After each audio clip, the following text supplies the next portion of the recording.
As a sales professional, one of the worst things that could happen to you is you go over a sales presentation and the customer says, I need to think about it. You let them go think about it and they ghost you. They now never pick up your phone calls. They never show up to another appointment and they just instantly disappear. To prevent ghosting, this is typically what I teach my sales professionals in my team, and as well as what I've been using the last 10 years in my sales career.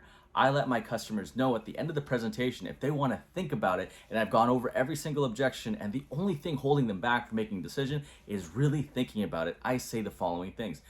I understand where you're coming from, Mr. Customer. We've obviously gone over everything that you had top of mind, you had questions with. I want to book us in for another conversation.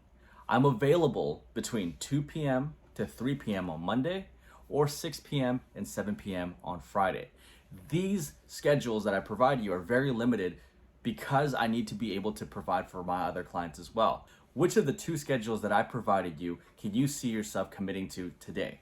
You're not asking for money. You're not asking for anything. You're asking them to commit to a date to talk to you again about any objections that they have. And typically, the dates that I provide them are within 24 to 48 hours of discussing this. That way it allows them to simmer on the idea of making the purchase, but also not too much time where they forget about making the purchase overall. I hope you guys enjoyed this video and you learned a thing or two. If you guys like this type of content, please like, comment, and subscribe on all the videos that I have. And don't forget to watch these two videos that I made in regards to business and sales.